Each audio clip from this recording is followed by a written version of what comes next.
Oke, berikut sudah kita sampaikan pembagian hadiah dan kita akan masuk ke seminar dengan Ustadz Arfan di tanggal 6 Agustus ini.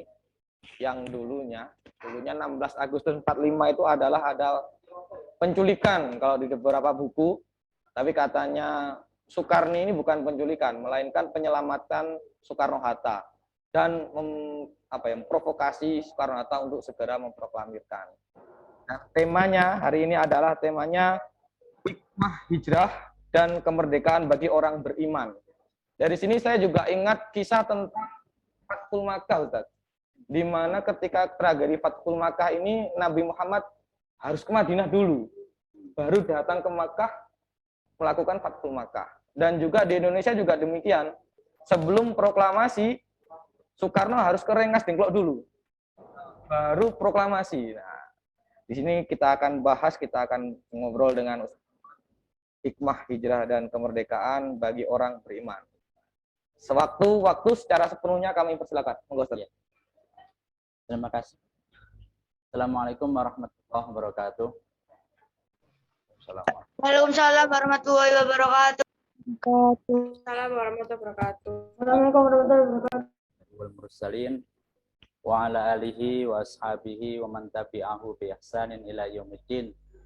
Asyhadu an la ilaha illallah, asyhadu anna Muhammadar Rasulullah, amma ba'du.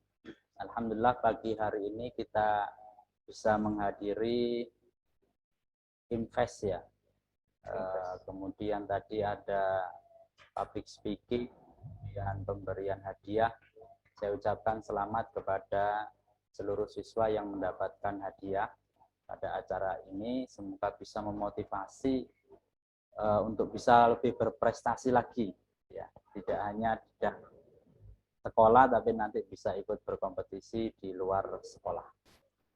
Anak-anakku yang dirahmati oleh Allah, pagi hari ini saya akan menyampaikan materi tentang hikmah hijrah dan kemerdekaan. Ya, ini momentumnya hijrah seminggu yang lalu ya, tahun baru Islam. Kemudian besok ini adalah Hari Kemerdekaan Republik Indonesia. Coba kira-kira saya mencari poin-poin yang mungkin beririsan terkait dengan hijrah dan kenapa kita harus mencari hikmah? Orang beriman itu harus mencari hikmah dari setiap keadaan. Bukan hanya keadaan ketika kita terpuruk, tetapi juga keadaan ketika kita dalam kondisi yang berada di puncak. Kenapa Tuhan memberikan kemenangan bagi kita atau kenapa Tuhan memberikan kekalahan bagi kita? Itu harus dicari hikmahnya. Allah Subhanahu wa taala berfirman, yu'til hikmata may yasha wa man yu'tal hikmata faqad utiya khair. Allah memberikan hikmah kepada siapa saja yang dikehendaki, dan barang siapa yang hikmah atau mampu mengambil hikmah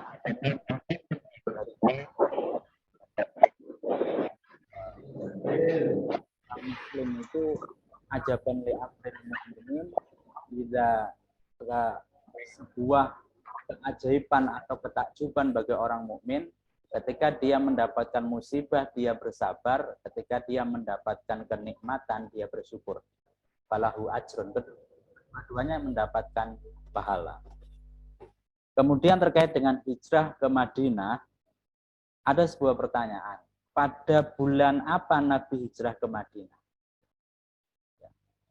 Pada bulan apa Nabi hijrah ke Madinah? Dalam Sirah Nabawi dijelaskan bahwa Nabi hijrah pada tanggal 27 Safar.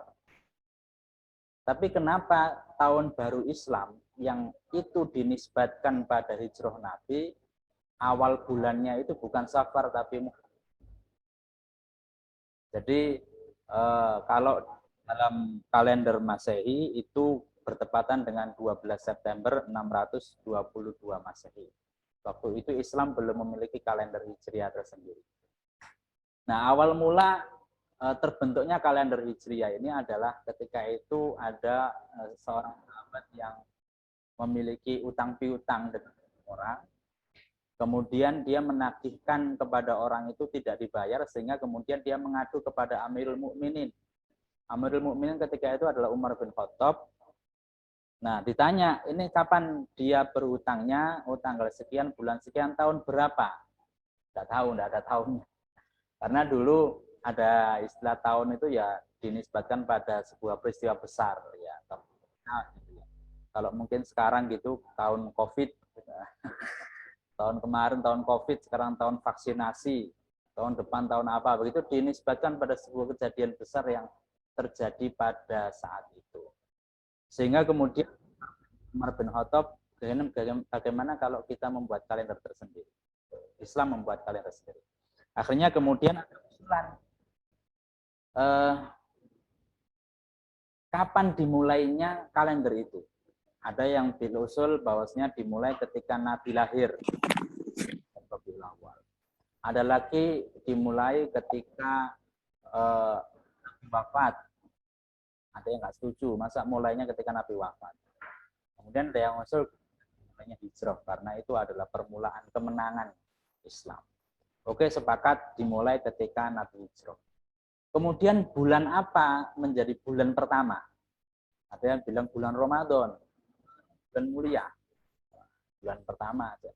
Jangan bulan Ramadan, bulan bulan Safar, karena Nabi hijrah bulan Safar. Kemudian ada bilang bulan Muharram. Ya, kemudian disepakati bulan Muharram karena apa? Walaupun Nabi itu hijrah bulan Safar, tetapi niatan hijrah itu sudah dimulai sejak bulan Muharram, sehingga itu menjadi penentu awal di bulan tahun baru Hijriyah. Nah, sebelum tahun baru Hijriyah, itu kan masyarakat itu menggunakan menggunakan kalender Masehi. Jadi Masehi Januari, Februari, Maret ya. Sebelum itu manusia dulu tuh di Mesir kuno itu tidak memiliki tanggalan. Dia hanya pakai batang kayu yang ditaruh di tengah, kemudian nah itu sinar matahari. Ya. Jadi kalau 1 kali 24 jam, dia bisa menghitung. Oh, dari bayangan ini besok pagi, oh berarti itu 1 hari. Tapi belum ada bulan. Jadi kalau ditanya nanti, tapi dia bisa begini. Ketika kamu lahir tanggal berapa? Enggak bisa lahir tanggal 2 bulan 3 tahun sekian, enggak ada. Adanya lahir tanggal 60. Karena belum ada bulan kan. Setahun itu 365 hari. Dia sudah tahu dalam setahun itu 365 hari. Tetapi tidak ada bulan. Sehingga saya lahir tanggal 200 ya begitu. Nah, kemudian dia mengamati alam semesta. Oh, ternyata kok setiap dalam setahun itu ada 12 kali bulan, perputaran bulan, sehingga ditetapkanlah 365 hari itu 12 bulan. 365 dibagi 12 berapa? 360 ya. Pokoknya ada sisa. Ya, ada sisa hari. Nah, sisa hari itu tidak dimasukkan kalender. Dia tersendiri dibuat untuk berpesta pora. Kalau nggak salah sisa 5 hari atau berapa hari itu. Baru kemudian pada tahun baru berikutnya tahun baru. Nah, begitu seterusnya. Nah, itu sejarah kalender Masehi. Tapi ini kan tentang hijrah ya. Ini sekedar intermezzo saja perbedaan antara kalender Masehi dan hijrah. Kemudian nama-nama bulan di bulan Masehi itu dinisbatkan pada nama-nama kekaisaran waktu itu, Julius, Agustinus dan seterusnya. Kemudian Nabi hijrah tanggal 26 Safar tahun ke-14 kenabian. Jadi Nabi itu tinggal di Mekah selama 13 tahun. Kemudian hijrah ke Madinah tahun ke-14 kenabian. Di Madinah 10 tahun. Berarti 10 tambah 13, 23 tahun. Sehingga Al-Quran itu turun kepada Nabi selama 23 tahun. Kemudian perjalanannya dari Mekah ke Madinah itu selama 8 hari, jaraknya 300 km. Berarti sehari ditempuh berapa kilometer? 4, ya. 320 berarti kayak sini ke mana? Jogja ya? Lebih. Lebih ya. Nah, itu naik onta. 8 minggu. Nah, sekarang ke Jogja naik tol itu hanya hitungan jam. Nah, dulu 8 hari. Kemudian tarikh hijrah bermula pada masa pemerintahan Umar bin Khattab pada tahun 638 setelah 17 tahun peristiwa hijrah. Jadi penentuan kalender hijriah itu 17 tahun setelah hijrah itu dilaksanakan. Lalu kemudian kemudian hikmah hijrah. Yang pertama kita akan mengkaji hikmah hijrah mungkin di next PPT-nya, slide-nya. Terus, nah, yang pertama hikmah hijrah adalah meninggalkan lingkungan yang tidak baik. Ini kita bisa menjadi baik itu karena antaranya. Kalau menurut teori pendidikan kan ada yang dari bawaan sejak lahir, ada yang dari lingkungan, ada yang... Nah, hijrah itu bentuk daripada meninggalkan lingkungan yang tidak baik. Orang-orang di Mekah itu sudah susah untuk didakwai. Jadi karakternya orang Mekah dengan Madinah itu beda. Kalau menjenengan ke umroh ke Mekah dengan ke Madinah, itu lebih rapi di Madinah. Mulai dari sholatnya, kemudian cara berkomunikasinya dan lain-lain. Kalau di Mekah bahasanya agak kusru, agak kasar. Ya memang ketika itu Nabi juga begitu, ketika berdakwah itu sulit diterima oleh masyarakat Mekah sehingga kemudian Nabi berhijrah. Nah ini ada satu peristiwa terkait dengan meninggalkan lingkungan yang tidak baik, mungkin sudah pada tahu, ada seseorang yang dia itu sudah membunuh 99 jiwa. Kemudian dia ingin bertaubat, datanglah dia ke rohib, mengatakan bahwasanya qatala tis'ata wa tis'ina nafsan. Apakah saya masih bisa dapat taubat? Dan si rohib bilang, oh enggak bisa, kamu pasti masuk neraka. Akhirnya rohibnya dibunuh sekali. Sehingga jangkap menjadi 100 orang. Kemudian dia tanya pada orang yang alim. Kemudian menginfokan bahwa annahu qatala mi'ata nafsan. Dia sudah membunuh 100 jiwa. Apakah dia masih diterima taubat? Oh bisa. Apa nasihatnya oleh ulama itu? Intolik ila ardin kada wa kada fa inna biha unas ya'budunallah fa'budillah ma'ahum. Pergilah kamu ke sebuah tempat seperti ini, karena di tempat itu ada orang-orang yang menyembah Allah. Wala tarji ila ardika, dan jangan kamu kembali ke desa kamu. Fa innaha ardun su, karena desa kamu itu desa yang ya tidak bagus, tidak negatif. Ada anak, dulu saya itu sempat merokok. Karena apa? Karena pengaruh teman, pengaruh lingkungan. Nah, gitu. Ngumpul bareng 5 orang, yang 4 merokok, saya nggak merokok kan enggak enak. Bahasa gitu. Akhirnya ikut-ikutan merokok. Setelah 1 tahun saya pikir-pikir, wah rokok itu buat apa? Buang-buang uang, tidak ada manfaat. Ya, saya berhenti merokok. Nah, itu lingkungan yang tidak baik. Maka kita harus meninggalkan lingkungan yang tidak baik itu demi membentuk pribadi kita. Begitu juga dengan rumah. Kalau ingin anaknya baik, bentuklah lingkungan yang baik juga. Kemudian next, hijrah itu menuju hal yang lebih baik lagi. Kemudian next, hikmah yang kedua adalah pentingnya strategi dalam berdakwah. Dakwah itu butuh strategi. Ada sebuah pertanyaan begini, mengapa Rasulullah hijrah menunggu setelah 13 tahun di Mekah? Oh enggak, 3 tahun, 4 tahun langsung pergi dari Mekah kan begitu. Mengapa tidak langsung saja pergi ke Madinah, kan buang-buang waktu. Itu bagian dari strategi. Nah, jadi Nabi itu selama di Madinah, dakwahnya itu bersifat defensif atau bertahan. Ketika dianiaya, ketika dihina, ketika diserang, tidak melawan. Defensif. Jadi mengapa Rasulullah di Mekah tidak melakukan perlawanan? Ya karena tahu masih sangat sedikit orang Muslim di sana. Kalau melakukan perlawanan bisa jadi kemudian ya bisa jadi kalah.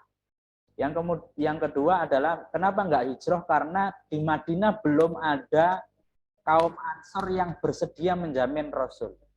Makanya kan hijrah itu setelah Baiat Aqobah yang kedua.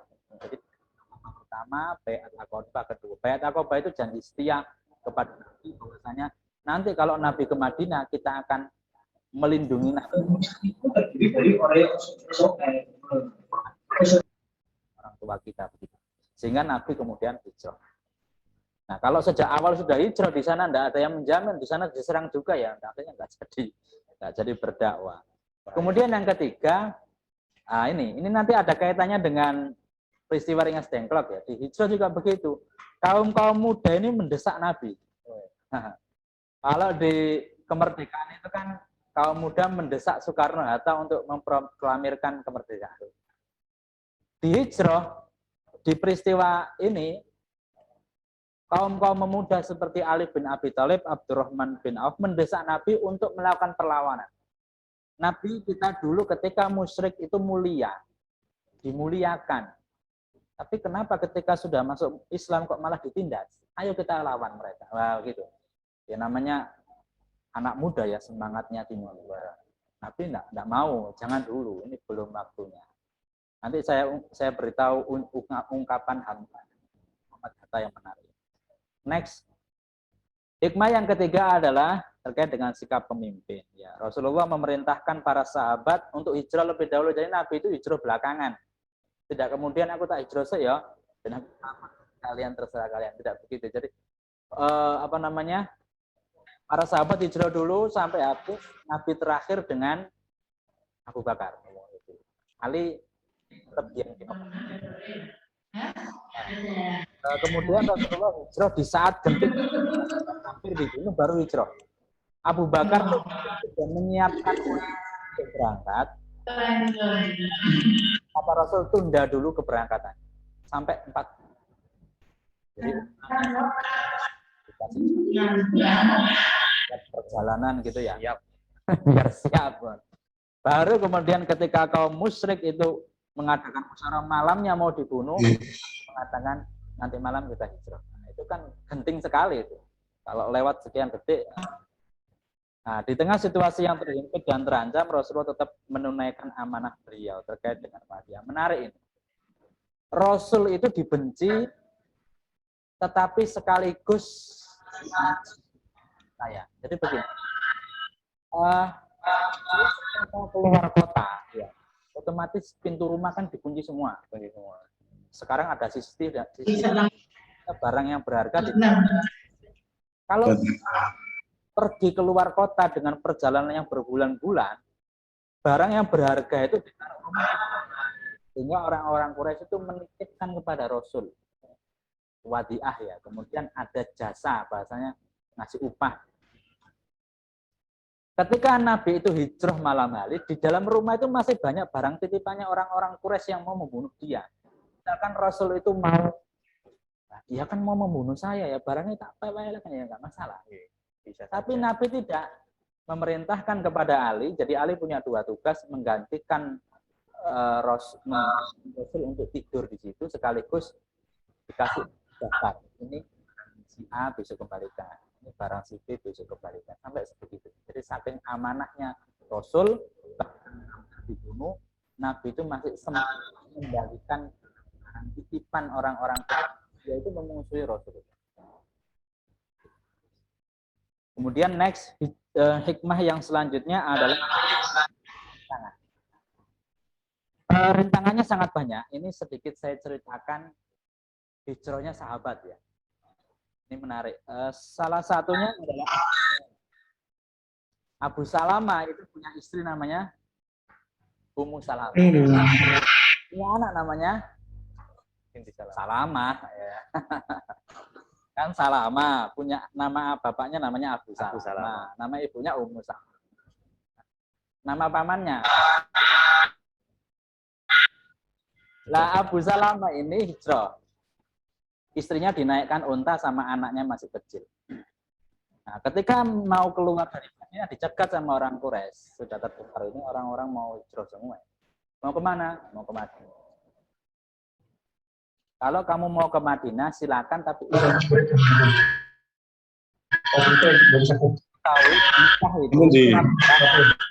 itu mengalah-alahi kekuatan. Jadi misalkan saya punya istri dari kabilah A.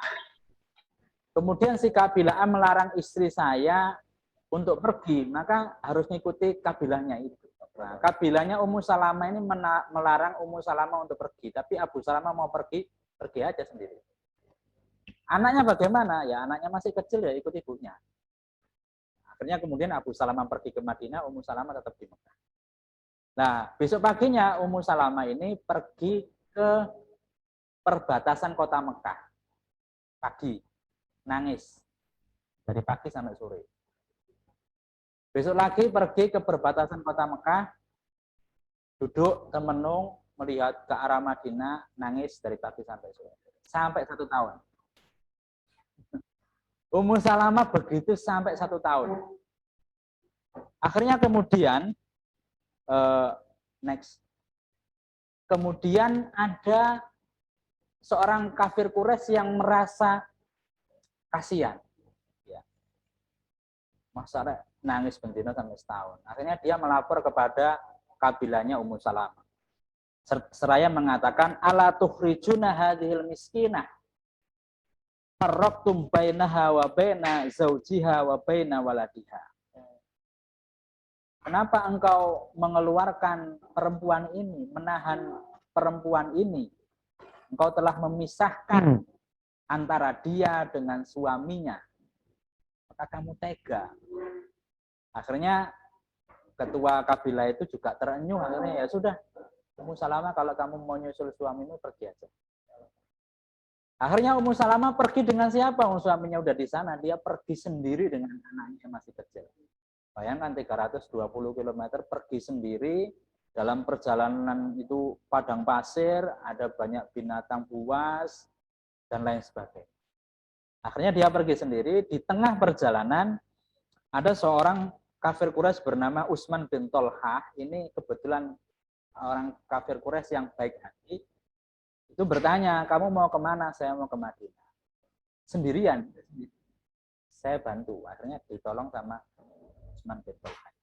Nah, Utsman bin Tolhah ini tidak memanfaatkan kesempitan dalam tidak memanfaatkan kesempatan dalam kesempitan. Ya. Ketika dia menggandeng unta ini, ketika kemudian istirahat, unta ini disuruh turun, Utsman bin Tolhah menjauh. Kemudian Ummu Salamah ini turun.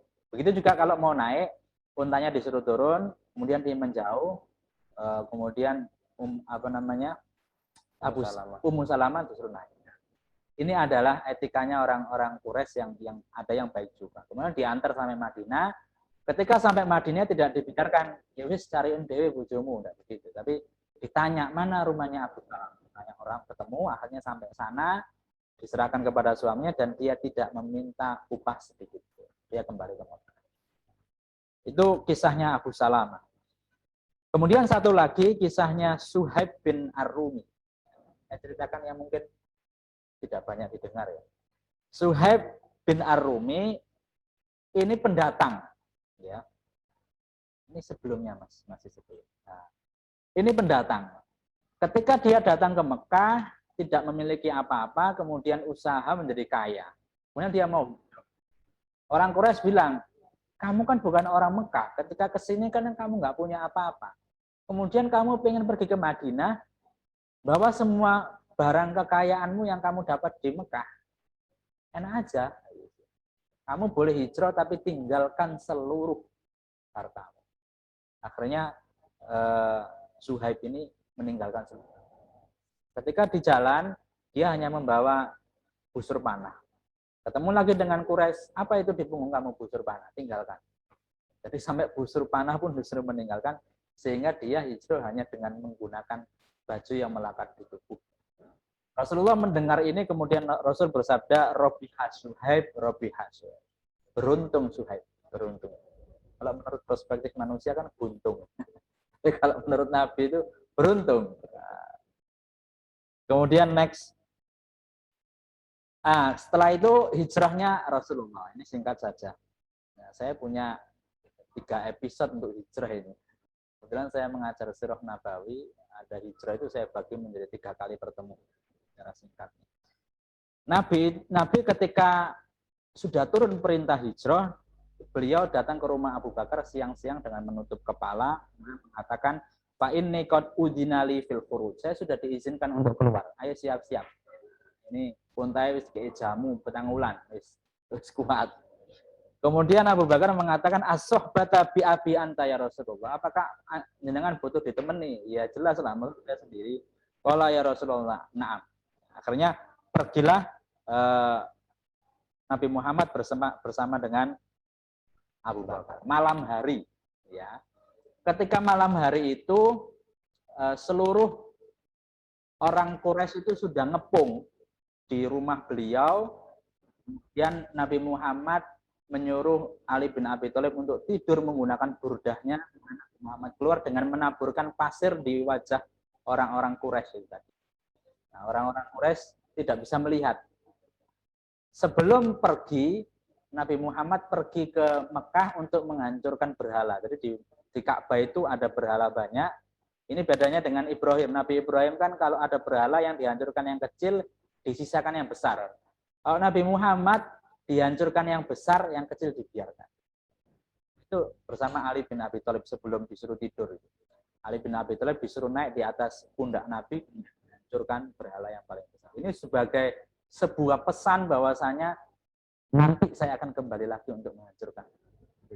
Jadi saya hijrah itu bukan karena kekalahan. Next.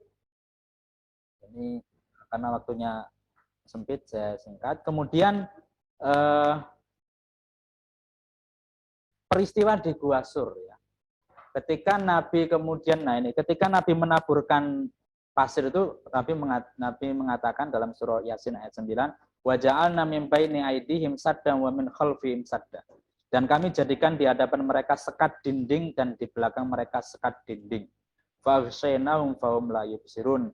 Dan kami tutup mereka, mata mereka hingga mereka tidak dapat melihat. Jadi mereka, Nabi keluar biasa aja mereka tidak melihat. Hanya yang ditaburi pasir aja yang nggak melihat. Orang lain melihat.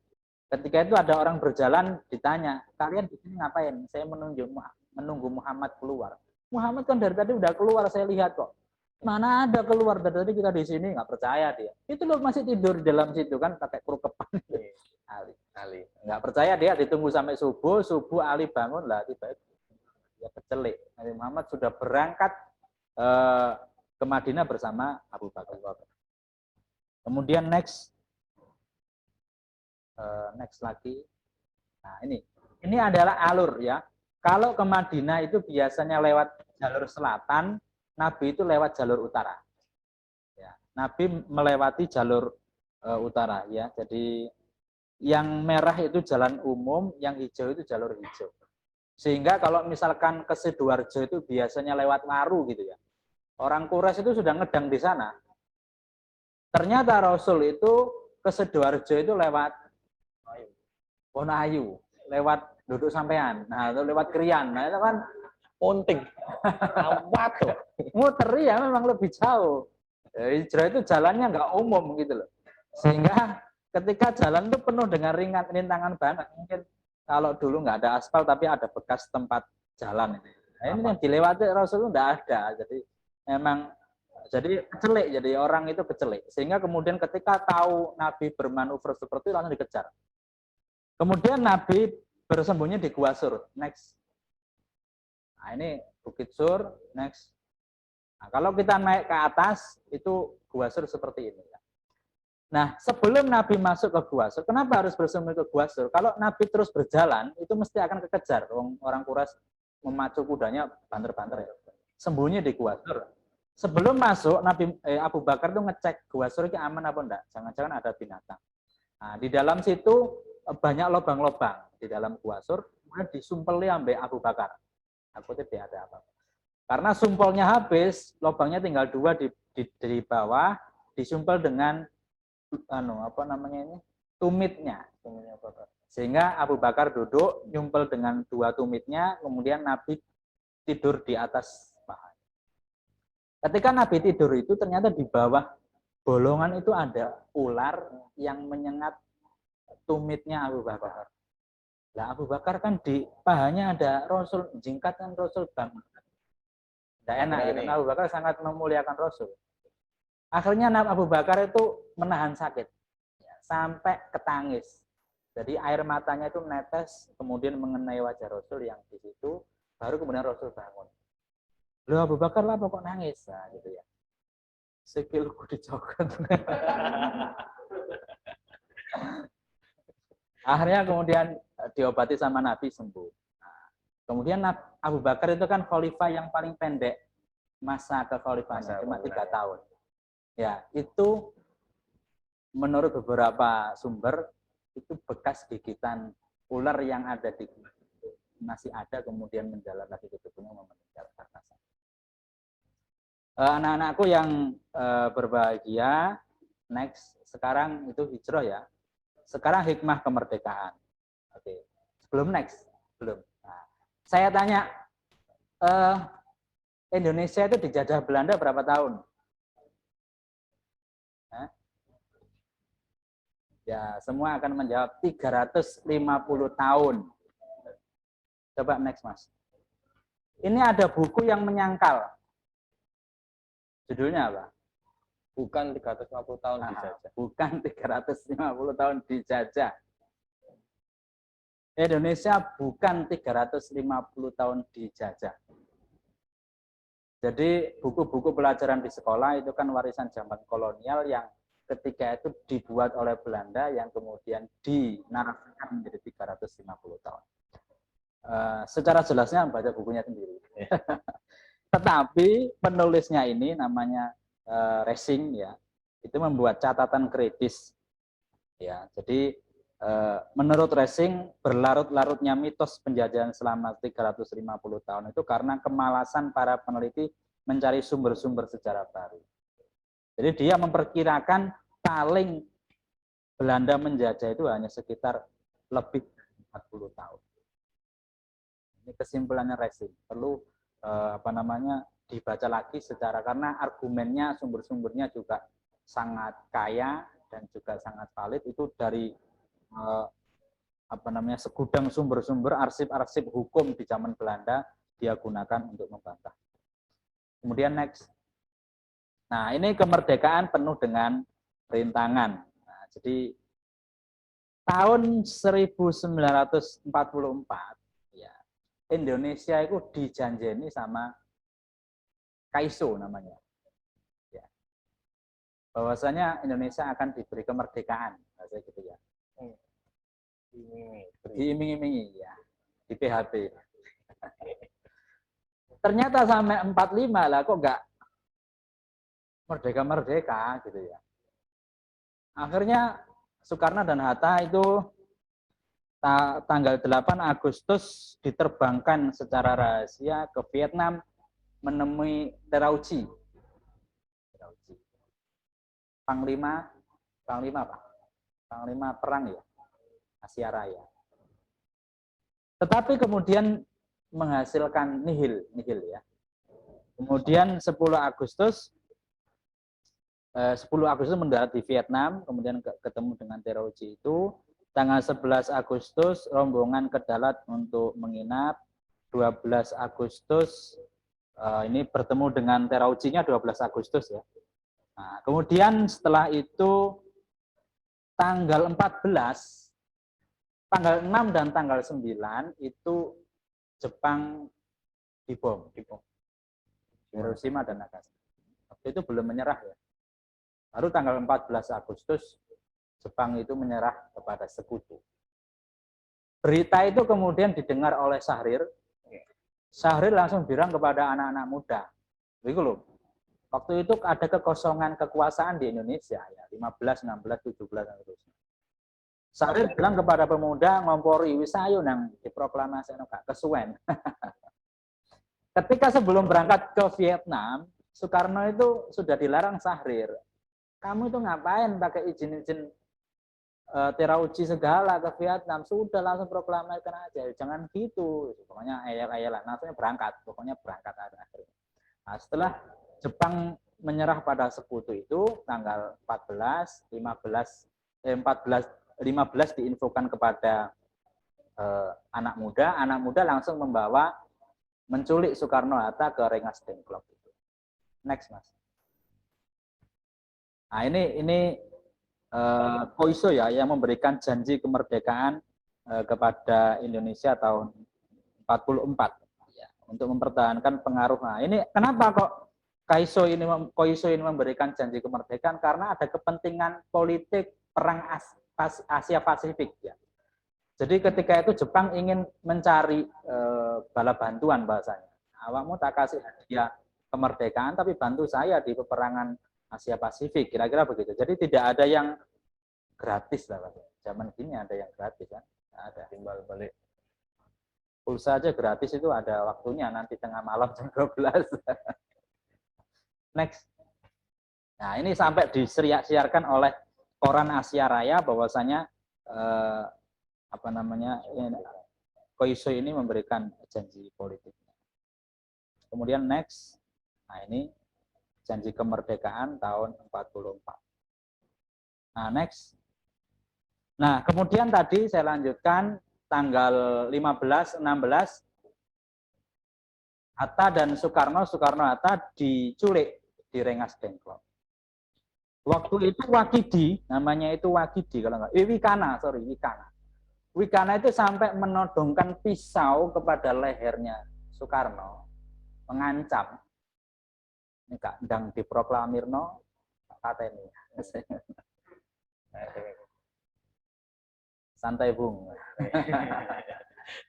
Ini kan mirip kayak anak muda hijrah tadi toh. Ya, saya nanti lawan. Ini juga pemuda gitu, saya nanti diproklamir. Enggak usah nunggu apa gitu kan. Muhammad Hatta bilang begini, saya juga pernah muda. Juga pernah berkepala panas dan berhati panas seperti kalian. Setelah kami tua, hati panas dulu itu tetap saja panas, hanya dikawal oleh kepala yang dingin. Ini bedanya anak muda dengan orang tua ya. Anak muda itu hatinya panas, kepalanya panas. Nah, kalau orang tua itu hatinya panas, kepalanya dingin. Nah, jadi nggak emosi gitu ya. Nah, jadi itu ini gambarnya Hatta lagi berdiri, ya, itu berbicara di Rengas Dengklok. Orang-orang luar negeri itu menyebut Hatta itu seperti the Gandhi of Java. Gandinya orang Jawa gitu karena kebijakan beliau. Akhirnya kemudian tanggal 16 Agustus Hatta dan Soekarno dikembalikan. 16 Agustus malam itu dipanggil. Next Mas. Dipanggil oleh Mayor Jenderal Otoshi Nishimura. Dipanggil ke tempatnya. Kemudian intinya masih berdebat terkait dengan kemerdekaan Indonesia. Ini sudah merdeka apa enggak? Kamu itu ngasih janji tapi kok PHP terus, saya sudah tahu kamu itu PHP saya. Janji maju mundur. Nah, ya. Akhirnya kemudian Hatta, ya karena bacaannya luas, dia mengatakan kepada Otoshi apa? Coba lihat di layar itu. Apakah itu janji dan perbuatan seorang samurai? Ya. Dapatkah seorang samurai menjilat musuhnya yang menang untuk memperoleh nasib yang kurang jelek? Apakah samurai orang yang lemah di masa jayanya tetapi hilang semangatnya waktu kalah? Baiklah, kami akan jalan terus, apapun yang akan terjadi, kami akan menunjukkan kepada Tuan bagaimana jiwa samurai seharusnya menghadapi situasi yang berubah. Otoshi langsung gak bisa ngomong. Waktu itu pakai penerjemah ya. Penerjemahnya itu nakalan gini. Hatta itu ngomong segitu panjangnya, diterjemahkan pendek. Hatta itu ya sudah ngerti-ngerti sedikit lah Jepang. Loh, perasaan tadi saya ngomong panjang, perasaan saya tadi ngomong 5 baris, kamu kok nerjemahkan 1 baris? Karena ya itu tadi diomongin samurai tadi. Ada apa dengan samurai? Nah, ini kemudian saya penasaran. Kenapa dengan samurai? Next. Nah, mungkin teman-teman pernah lihat film ini? Ronin. 47 Ronin. Apa yang dimaksud dengan Ronin? Ronin itu samurai tak bertuan. Ya. Samurai tak bertuan. Nanti kalau main-main ke Jepang, ya, coba berkunjung ke makamnya 47 Ronin. Ya, kalau belum lihat film itu, lihat film yang beginilah, bermanfaat. Ya, betul. Oh, lihat film Ongbob. Ya, ada apa dengan samurai? Samurai itu orang Jepang itu memegang betul namanya, bawa Mas next. namanya Bushido. Ada The Seven Virtues of Bushido. Bushido itu semacam apa ya? Di Jawa itu kayak tata keramanya orang Jepang begitu ya. Nah ini bisa baca enggak ini bahasa Jepang? Bushido. Itu bahasa Jepang. Bushido. Ya. Ini sore maksudnya itu sore. Ya kalau nggak bisa baca sama saya juga. Iya. Ya itu 7 itu intinya begini, jujur, hormat pada orang lain, kebenaran, kehormatan, berbuat baik, bijaksana, loyalitas dan setia. Nah dari 7 itu dijabarkan, salah satunya loyalitas dan setia itu dijabarkan pada menepati janji. Artinya apa? Hatta itu nyindir. Kamu kan orang Jepang itu memegang betul prinsip Bushido. Prinsip seorang samurai itu tidak akan mengingkari janji. Kenapa kamu mengingkari janji? Bahasanya begitulah. Kemudian dia kena, bahasnya, oh iya, terpikul. Ya, begitu. Akhirnya kemudian besok paginya lah, tanggal 17 diproklamirkan di mana? Di rumahnya Laksamana Maeda kalau nggak salah. Ya. Tentang disusun dulu apa namanya itu naskahnya jam 3 malam, 3 pagi oleh Muhammad Hatta, kemudian diketik. Siapa pengetik proklamasi? Sayuti Malik. Ya, Sayuti Malik. Ada beberapa catatan revisi ya. Kayak misalkan atas nama bangsa Indonesia, itu dulu itu bukan atas nama bangsa Indonesia, ada apa itu? Itu direvisi menjadi atas nama bangsa Indonesia. Nah, itu kemudian dari situlah kemudian orang Jepang akhirnya ya memang harus memberikan. Nah, ini kemudian menjadi perdebatan. Berarti kemerdekaan Indonesia itu hadiah dari Jepang dong. Ya, ini kemudian dibantah bahwasanya ya itu perjuangan dari orang Indonesia sendiri. Next. Ini sudah 45 menit ya. Kesimpulannya yang pertama, hijrah dan kemerdekaan itu sama-sama butuh perjuangan yang tidak mudah. Jadi lihat perjuangannya Nabi hijrah, Nabi seperti itu, naik ke atas bukit Sur itu dengan menjinjit kakinya itu sampai luka ya sama Nabi itu karena bebatuan. Digendong Abu Bakar. Begitu juga kemerdekaan. Ya, 350 tahun, ya, versi umumnya itu, versi ringnya 40 tahun, itu juga dijajah kemudian oleh Jepang juga. Itu kan proses perjuangan menjadi kemudian merdeka itu kan butuh perjuangan. Butuh kesabaran ekstra dalam mendapatkannya. Kita jangan instan ya. Saya selalu mengatakan begini. Ada bibit tanaman itu yang bisa ditanam di atas pohon, di atas tanah dengan yang di dalam tanah. Ada ya. Bedanya kalau bibit pohon yang ditanam di atas tanah, itu dia cepat kelihatan. Artinya dia cepat terkenal. Tetapi akarnya enggak nancep banget ke dalam tanah, sehingga kalau ada angin kencang dikit, dia roboh. Sedangkan bibit yang ditanam di dalam tanaman, dia awalnya enggak terkenal. Kemudian dia bertumbuh pelan-pelan. Ketika dia sudah terkenal, mau jatuh itu susah. Karena akarnya ini sudah tumbuh tua. Makanya butuh proses. Sekarang itu pengen instan, yang terkenal. Ya. Instagramnya biar banyak followernya beli follower. Wah, itu enggak instan. Itu biasanya terkenalnya pun hanya instan, enggak lama.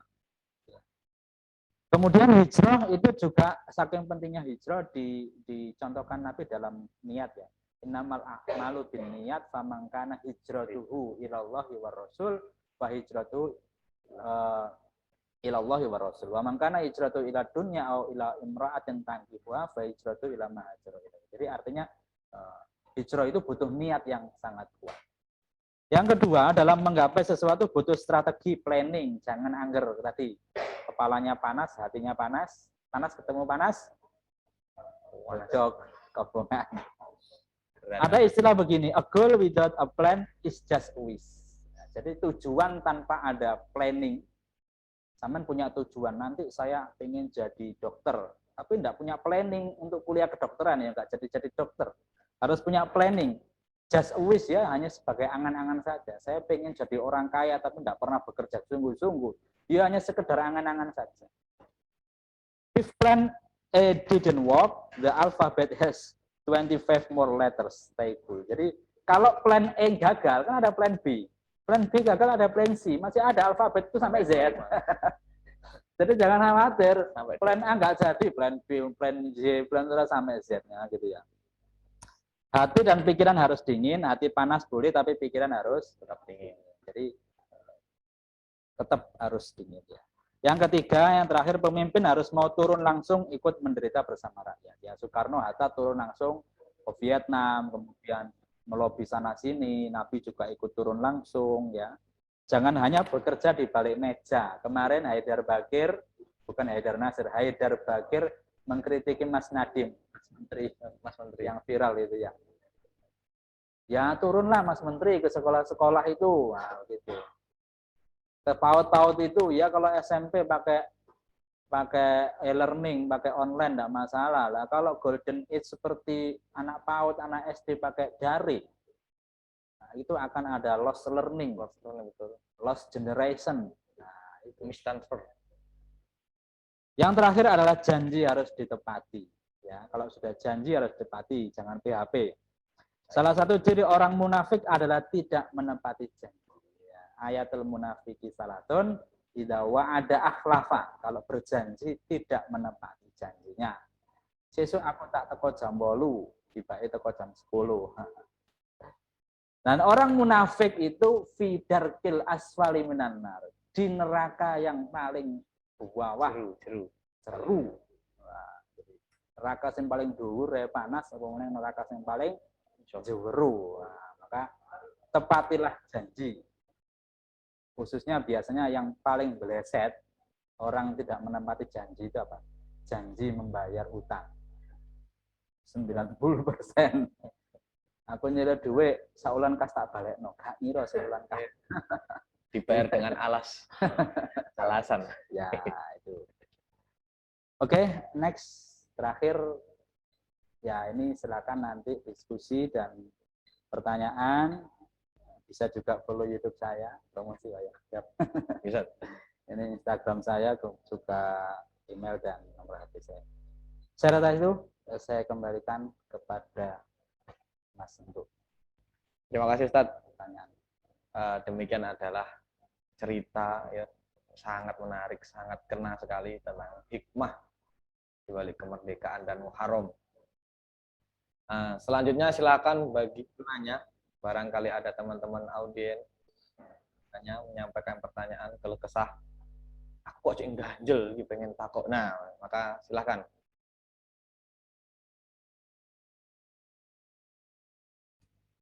Langsung bicara ya, Pak. Ada, Pak? Enggak ada. Dalam gimana saat peran ulama dalam peperangan meraih kemerdekaan? Ya, tadi siapa tadi yang presentasi? Amelia. Amelia. Ya, tadi dijelaskan kan bahwasanya Ki Bagus Ya, Adi Kusumo. Mas. Nah, ceritanya tadi setelah Koiso memberikan janji kemerdekaan, kemudian dibentuklah BPUPKI. BPUPKI itu singkatannya apa? Badan Persiapan Kemerdekaan Indonesia. Kemerdekaan Indonesia. Ya. Salah satu timnya, perumusnya adalah Ki Bagus Adi Kusumo, itu adalah orang Muhammadiyah. Kemudian setelah BPUPKI dirubah lagi menjadi PPKI. Oh ya, panitia. Nah, itu adalah salah satu peran secara intelektual ya. Jadi peran kemerdekaan itu bukan hanya peran secara fisik, maju berperang, bawa senjata. Kalau intelektual itu perannya ya kontribusi pemikiran, kemudian musyawarah dan lain sebagainya. Nanti kemudian yang lain-lain mungkin bisa lihat film apa namanya itu, pesantren apa? Santri. Sang Kiai. Sang Kiai. Ya, betul ya? Ya. Sang Bukan, pencerah. yang Ahmad Dahlan dengan Hasyim Asy'ari. Nah, jejak dua ulama. Nah, itu lebih spesifik menggambarkan bagaimana peran ulama terkait kemerdekaan Indonesia. Kalau sang pencerah itu kan lebih pada bagaimana Ahmad Dahlan merintis Muhammadiyah. Kemudian ada Nyai Walidah itu terkait dengan apa ya, pendirian Aisyah ya, perang kesetaraan gender.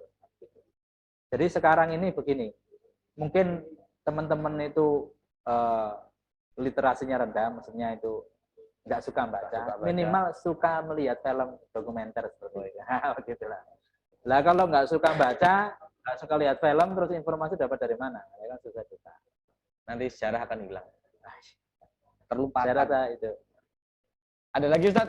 Ada lagi? Ini ada pertanyaan lagi Pak? Ada nggak? Nggak ada ya? Ya anak-anakku yang di rumah mungkin ada pertanyaan? Main Mobile Legends. Ya. Tidak ada? Bisa diakhiri nih ya? Tidak ada ya?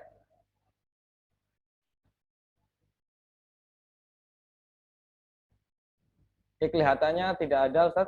Itu ada ngetik tuh. Admin. Admin. Nggak ada ya? Oke, tidak ada. Kalau begitu kita akhiri perjumpaan kita. Terima kasih Ustadz Arfan sudah sedia rawuh duduk bersama, menghangatkan suasana, menyampaikan keilmuan-keilmuan yang sangat bermanfaat. Dan kita akhiri, kita tutup. Kurang lebihnya mohon maaf. Mungkin Ustadz Arfan ada yang sampaikan sebagai penutup. Iya, closing statement. Ya, closing statement. Guru bahasa Arab saya Ustaz. Kalau ngomong bahasa Inggris agak kecokot-cokot. Oh, iya, ya anu ke Inggris.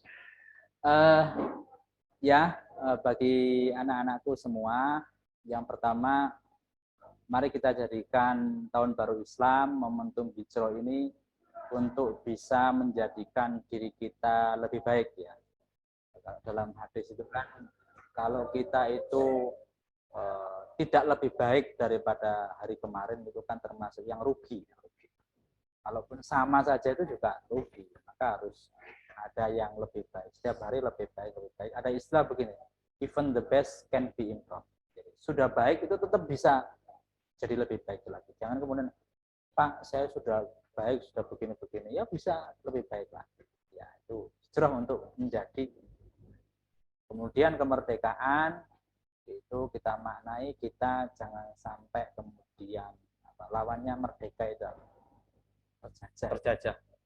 Jangan sampai kita itu terjajah saat ini oleh media digital. Ya, kita menjadi diperbudak, maksudnya gitu. Kita diperbudak oleh media digital. Kita harus merdeka, kita bisa melawan hal.